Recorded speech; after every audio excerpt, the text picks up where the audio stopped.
सुनो प्रिया, तुम्हें बताना ही भूल गया था, आज पापा से मेरी फ़ोन पे बात हुई। थोड़ी देर में पापा घर पहुंच जाएंगे।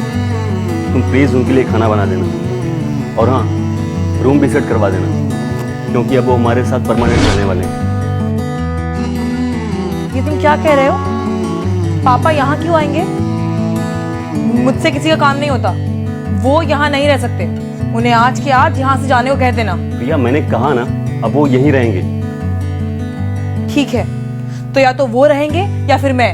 प्रिया प्लीज समझो ना, आखिर इस उम्र में पापा कहाँ जाएंगे? हमें तो उनका सहारा है। मुझे कुछ नहीं पता, मैं ये घर छोड़ के जा रही हूँ। जब तुम उन्हें वापस भेज दोगे तो मैं आ जाऊंगी।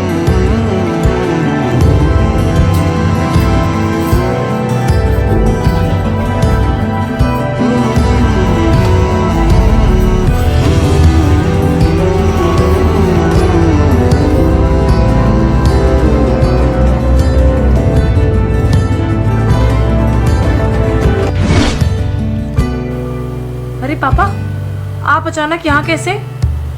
बेटा, मेरी तो सुबह दामाद जी से बात हुई थी। क्या बताया नहीं उन्होंने तुम्हें? मुझे तुम्हारे भैया भाभी ने घर से निकाल दिया। तुम्हारी भाभी ने मना कर दिया खाना बनाने के लिए मेरा। उसने कहा या तो उस घर में वो रहेगी या मैं रहूँगा। अब इस बुढ़ापे में मैं कहाँ जाता? मैंने तो वृद्धाश्रम जाने की तैयारी कर ली थी, लेकिन जब भी दामाद जी का फ़ोन आया और मैंने उन्हें अपनी सारी बातें बताई, उन्होंने मेरी टिकट करा दी। नमस्ते पापा, सफर में कोई परेशानी तो नहीं? आशीर्वाद बेटा। नहीं बेटा, कोई परेशानी नहीं हुई। तुमने टिकट करा दी थी, मैं बहुत आराम से आया। प्रिया, मैं तो वृद्धाश्रम जा रहा था, लेकिन शरद जी ने कहा कि अब आप अपने बच्चों के पास ही रहोगे, इसलिए मैं यहाँ आ गया। सच में प्रिया, मैं तो धन्य हो गया था दामाद साहब का। मेरे अपने बेटे ने मुझे घर से निकाल दिया, लेकिन मेरे दामाद ने मुझे सहारा दिया। प्रिया बेटा, आपको तो कोई परेशानी नहीं है मेरे यहाँ रहने से? कैसी बात कर रहे हैं पापा आप? मुझे भला क्या परेशानी होगी? आइए, मैं आपको आपका कमरा दिखा देती हूँ। आप फ्रेश हो जाइए, फिर मैं खाना लगा देती हूँ। चलिए।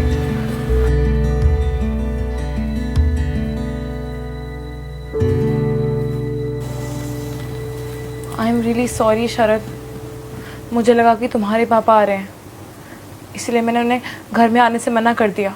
मैंने अपने और तुम्हारे पापा में भेदभाव किया, और तुमने मेरे पापा को कितना मान दिया, सम्मान दिया, उन्हें अपना माना, उन्हें अपने घर में रहने की जगह भी दी।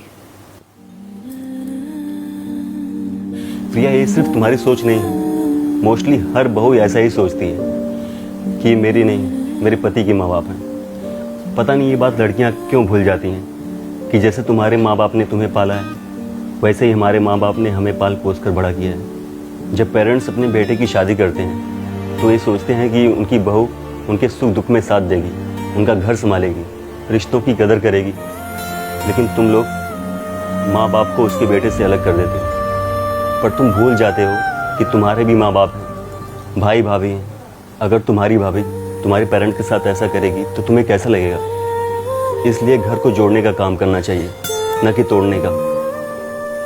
रिश्ते हमारे अपने ही होते हैं, इसलिए उसे हमें ही संभालना होता है।